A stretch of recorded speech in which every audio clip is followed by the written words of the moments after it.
सच बताइए, आपने एक इलेक्ट्रिक गाड़ी लेने के बारे में तो सोचा ही होगा ना, मैंने भी।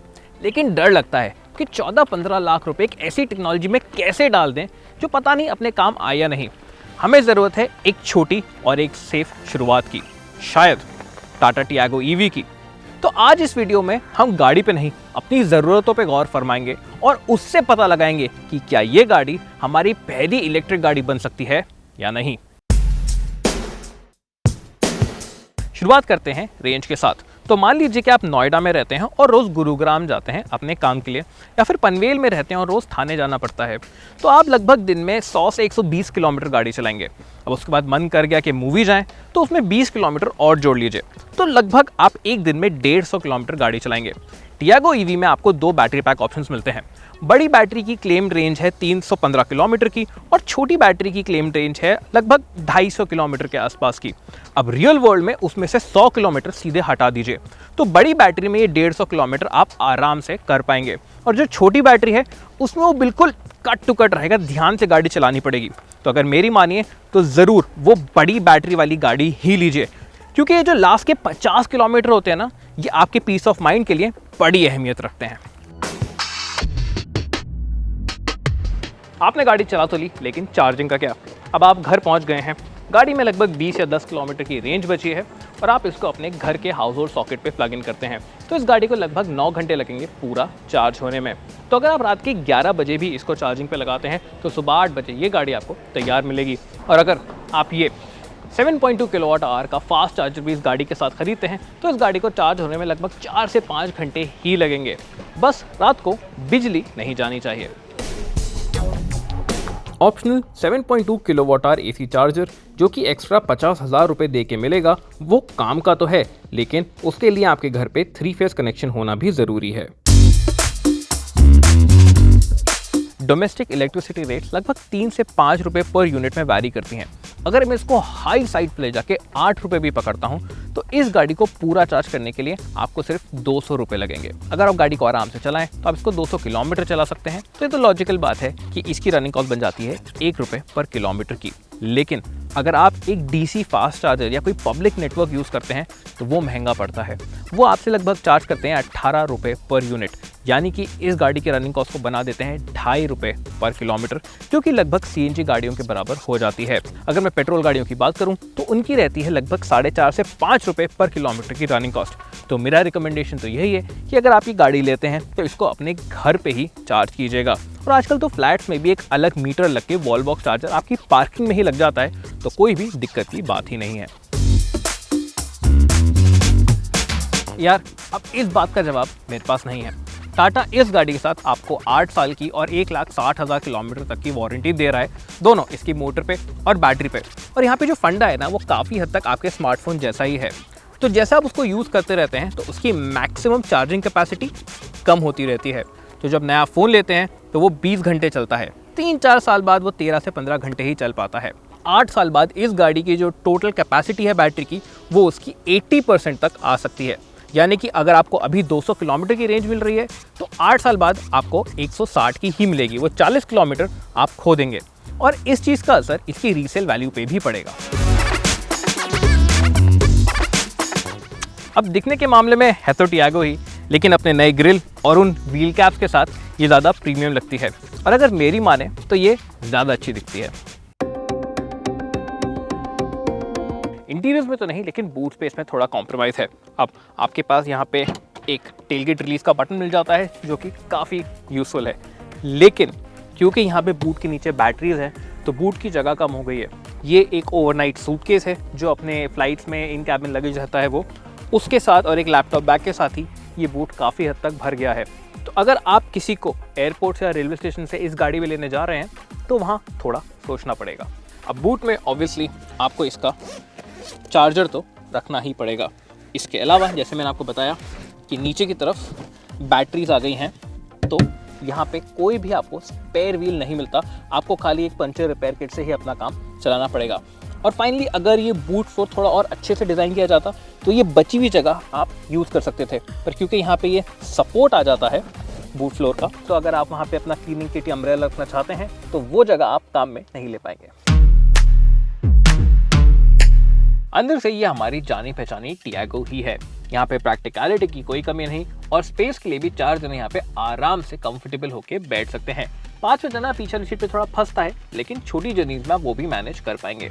फीचर्स भी यहाँ आपको ढेर सारे मिल जाते हैं। ड्राइवर्स के पास ऑटोमेटिक हेडलैम्प्स, ऑटोमेटिक वाइपर्स, ये इलेक्ट्रिकली एडजस्टेबल और फोल्डेबल ORVMs तो दिए गए हैं, प्लस आपको यहाँ पे क्रूज कंट्रोल की सुविधा भी दी जा रही है। सेंटर कंसोल की बात करें तो आपके पास टच स्क्रीन है जिसमें रिवर्स पार्किंग कैमरा का फीड आ जाता है। इसके बाद इसमें आपको एक 8 स्पीकर का साउंड सिस्टम मिलता है जो कि वाकई शानदार है। और हाँ, यहाँ पे आपको ऑटोमेटिक क्लाइमेट कंट्रोल भी दिया जाता है और बेस वेरिएंट से ही इस गाड़ी में आपको कनेक्टेड कार टेक मिल जाता है एक Z कनेक्ट ऐप के थ्रू। अब उसमें आप गाड़ी कितनी चार्ज हो गई है, कितना परसेंटेज बता है, कितना इसका ड्राइव टू एम्प्टी है, वो सारी इन्फॉर्मेशन आपको उस ऐप पे भी मिल जाएगी। प्लस अनलॉक करना है, AC ऑन करना है, लाइट्स ऑन करनी है, ये सारे काम आप डायरेक्टली उस ऐप से भी कर सकते हैं। तो फीचर एक्सपीरियंस इस गाड़ी का एक हैचबैक के हिसाब से काफ़ी अच्छा है। टियागो EV का ड्राइव एक्सपीरियंस करने के लिए हम बिल्कुल सही जगह आए हैं। गोवा की खूबसूरत लेकिन पतली पतली सड़कें, और अभी सीजन भी चल रहा है, टूरिस्ट सीजन, तो यहाँ पे काफ़ी भीड़ भी है। मैं ड्राइव मोड में हूँ और गाड़ी वाकई बड़े आराम से चल रही है। जो एक वो इलेक्ट्रिक कार वाला शांत एक्सपीरियंस होता है वो पूरा आपको यहाँ पे मिलता है। और इस ड्राइव मोड में जो थ्रॉटल कैलिब्रेशन है वो भी बड़ा स्मूथ है। तो आप एकदम से पूरा थ्रॉटल पे भी जाते हैं तो गाड़ी एकदम से तेज़ी से आगे नहीं भागती है, आराम से चलती है। कम्यूट करने के लिए सिटी के अंदर ये बेहतरीन रहने वाला है। ओवरटेक करने के लिए आपके पास पावर भी है, क्विकनेस भी है, लेकिन हाँ, आपको किसी भी मौके पे वो डर नहीं लगेगा। और इस मोड में आपको रेंज भी अच्छी मिलने वाली है। हालांकि अगर आप तेज गाड़ी चलाने के शौकीन हैं तो आप इस मोड से बड़ी जल्दी बोर हो जाएंगे। लेकिन इसके पास एक और मोड है, वो है स्पोर्ट्स मोड। अब यहाँ पे गाड़ी थोड़ी और फुर्तीली हो जाती है। ओवरटेक करने के लिए आप थ्रॉटल पे जाते हैं तो एकदम से क्विक पावर आती है और आपको इस बात का ध्यान रखना पड़ता है कि आप पूरा थ्रॉटल एक बार में नहीं दबाएं, क्योंकि उससे ये गाड़ी व्हील स्पिन भी करने लग जाती है, तो वहाँ थोड़ा ध्यान रखना पड़ेगा आपको।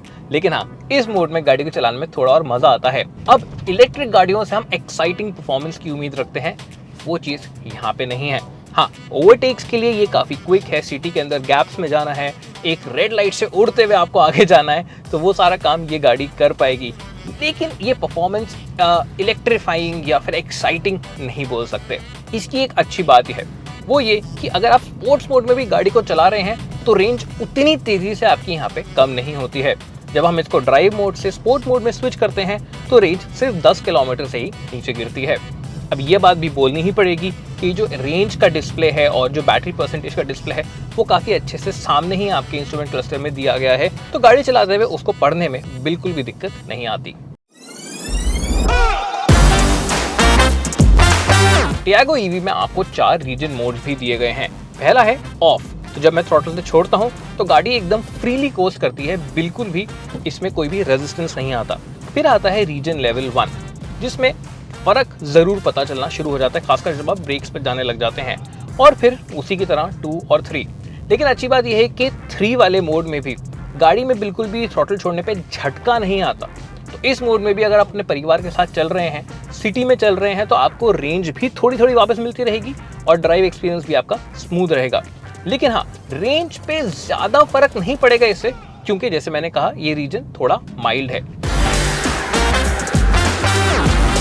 एक और चीज़ जिससे मैं इस गाड़ी में बड़ा इंप्रेस हुआ वो डेफिनेटली है इसका राइड क्वालिटी। सस्पेंशन शांत रहता है और सड़क की खराबियों से आपको अच्छे से बचा के भी रखता है।